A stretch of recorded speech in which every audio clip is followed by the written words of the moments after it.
오늘의 사연 시작합니다. 여러분 반가워요. 저는 50대 초반 여성으로서 고시원을 운영하고 있는 사람입니다. 고시원을 차린 지는 5년이 넘었고요. 남편과 같이 회사에 다니다가 둘 다 퇴직하고 차린 게 이 고시원이랍니다. 처음에는 몰랐는데 집에서만 보던 남편과 제가 하루 왼종일 붙어있다 보니 아주 서로 으르렁대고 나중에는 얼굴만 봐도 징글징글하더라고요. 저희는 각자 맡은 역할이 있었어요. 남편은 재무관리와 고시원 건물관리식으로 관리를 해왔고 저는 아줌마다 보니까 사람들 관리하고 밥이랑 청소 등을 관리했었죠.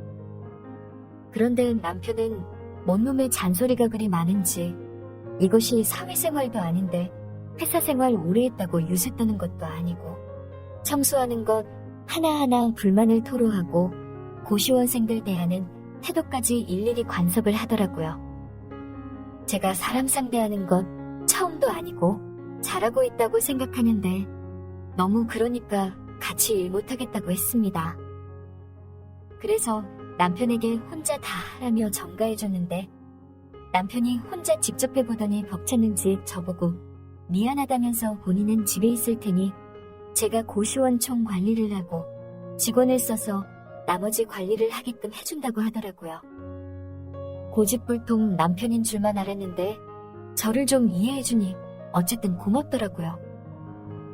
그래서 저는 구인 광고를 내게 되었고 몇몇 사람이 면접을 보러 왔습니다.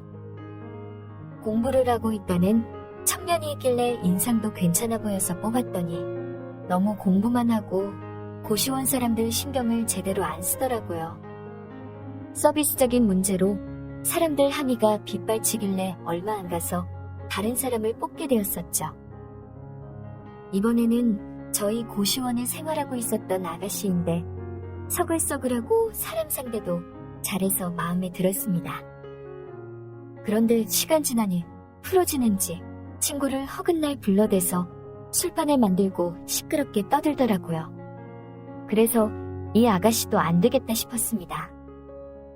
그동안 회사에서 상사가 지시하는 일만 맡아서 해왔던 저로서는 사람을 구슬리는 일을 하게 된 게 처음이라 그런지 제 마음 같지 않게 일을 대충 하는 직원들이 야속하기만 하더라고요. 그래도 뭐 어쩌겠습니까? 종일 싸우는 남편과 다시 같이 일할 수도 없었고 고시원 한다고 차린 돈이 얼마인데 저도 계속 사람을 구할 수밖에 없었었죠. 그러던 어느 날 친구들과 저녁 약속을 하고 외출을 했습니다. 고시원 인근 지하철역에 옷 좀 구경해볼까 하고 오랜만에 지하철역을 서성였었죠. 그때 제 앞에 눈에 띄는 사람이 한 명 있었어요.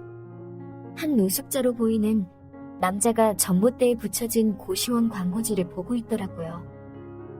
몰골은 씻지 않아서인지 떼제제한데 모자로 푹 가려져 있는 얼굴에서는 20, 30대 정도밖에 돼 보이지 않는 얼굴에 외모도 말쑥해 보이더군요. 에휴, 너무 비싸네. 이젠 정말 바깥생활 끝내고 들어가야 하는데 돈이 모자르네. 너무 절망적인 표정으로 아쉬워하는 그 남자 노숙자를 보고 제가 말을 걸었어요. 저기요, 실례지만 고시원을 구하시나요? 보아하니 딱한 상황 같아서 제가 당분간만이라도 저희 고시원에 저렴하게 해드릴 수 있는데 생각해 보실래요? 지하철역 바로 앞 고시원이에요. 아이쿠, 정말인가요? 정말 너무 고맙습니다. 제가 일을 아직 못하고는 있지만 하게 되면 사장님께 꼭 보답해드리겠습니다. 그 젊은 노숙자는 제 말에 아주 기뻐했어요. 저도 좋은 일 한 것 같아 마음이 뿌듯했습니다. 그렇게 그 노숙자는 짐을 챙기고 저와 같이 고시원에 갔습니다. 가서 비워진 방 한 개를 안내해줬습니다.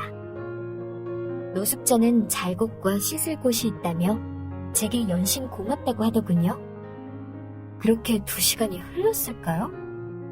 휴식실에 비워진 밥통을 채우고 있었는데 그 젊은 노숙자가 방에서 나오더군요. 그런데 글쎄, 행색이 더러워도 인물이 보이긴 했는데 면도도 하고 말끔하게 씻고 나오니 인물이 참 훤하더군요. 깜짝 놀랐습니다. 그 총각이 배가 고프다고 하길래 얼른 밥을 꺼내 주었고 냉장고에 있는 김치와 반찬도 먹으라며 갖다 주었습니다. 아니 총각, 이렇게 잘생겼는데 어쩌다 노숙 생활을 하게 된 거예요? 저 사정이 있어서요. 한심한 일이지만 제가 보이스피싱에 걸리게 되어서 이래서 모은 돈 2천만 원을 날렸거든요. 근데 저는 흑자금도 있었고 살고 있던 단기임대 원룸집 월세도 밀려 있었고 그래서 대출을 하게 되었어요. 그런데 그때 다니고 있던 회사 사정이 안 좋아져서 바로 잘리게 되었고 부모님께 면목 없어서 바깥에서 방황을 하게 되었네요. 저는 그 총각 얘기를 들으니 아들 같고 사정이 너무 딱하더라고요. 보니까 노숙을 했을 뿐이지 싹싹해 보이고 인성도 좋아 보이더라고요. 그래서 재민이라는 이름의 그 총각에게 저는 일을 아직 구하지 않았으면 당분간 총무일을 하지 않겠냐고 물었어요. 재민 총각은 좋아하며 열심히 하겠다고 하더라고요. 재민이는 나이가 30밖에 안 됐는데도 바닥 인생을 일찍이 겪어봐서 그런지 늘 겸손하고 일하는 내내 일자리의 소중함을 알듯 최선을 다하더군요. 갈수록 너무 예뻤습니다. 그래서 식사도 따로 챙겨주고 과일도 가져다주고 총무실에 계속 들렸던 것 같아요. 그런데 고시원방이 워낙 좁기 때문에 제가 총무실에 들릴 때마다 침대에 잠깐 앉아서 얘기를 나누곤 했어요. 그게 반복이 되니 뭔가 이상한 기분이 드는 거 있죠? 아무리 저보다 어린 총각이라지만 성인이고 재민이 입장에서는 내가 아줌마여도 여자이잖아요. 그렇게 단둘이 있는 시간이 늘어나면서 알게 모르게 정이 쌓인 것 같았어요. 제가 웃으면서 은근슬쩍 재민이를 살살 건드려 보기도 했는데 재민이는 제가 싫지 않은 모양이었어요. 재민이는 바깥 생활하는 동안 여자는 안 만나봤어? 그렇죠. 스트레스도 심하니 전혀 생각이 없더라고요. 그래, 그럼 지금은 생각나? 저 그게요. 솔직히 전에는 몰랐는데 사장님과 있으면 제가 엄마 품에 있는 것처럼 편하고 어쩔 때는 누나 같은 여자로 보이고 늘 좋은 기분이 드는데 그것 때문인지 막 그 생각이 나요. 설마 그거? 제가 단도직입적으로 물어보니 당황했는지 고개를 떨구더라고요. 재민아, 사실 나도 방에 가면 네 생각이 많이 나고 설레임 같은 걸 느껴보기도 했어. 나보다 어린 총각이라 이러면 안 되지 하면서도 자꾸 생각이 나더라고. 사장님, 좋아해요.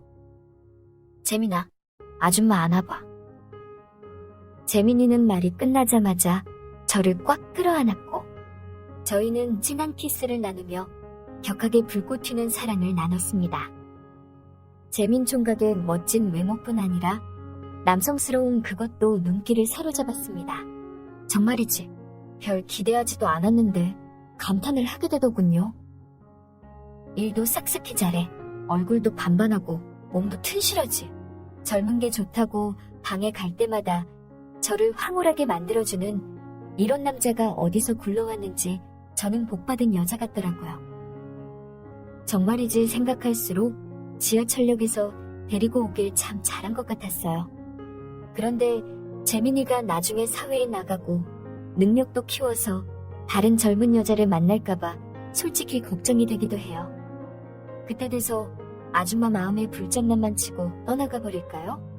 그리고 저도 남편이 있는 사람인데 아무리 남자로 안 보이고 티격태격하는 남편이지만 제가 총무와 그렇고 그런 사이이란 거 알면 상처받을 것 같아서 그 생각하면 미안해지기도 해요. 한순간에 호기심과 이끌림으로 뒤섞인 관계이지만 이제는 자연스럽게 끝을 내야 하는 것인지 또 이 친구가 절 정말 좋아하는 건 맞는지 아니면 제가 잘해주고 월급도 잘 챙겨주니 본인이 되기에 그러는 건지 지켜봐야 할 것 같아요. 주책 맞다고도 하겠지만 50 넘게 살면서 이성 간에 이렇게 심히 고찰해보기는 처음이네요. 모두들 좋은 의견 부탁드려요. 오늘의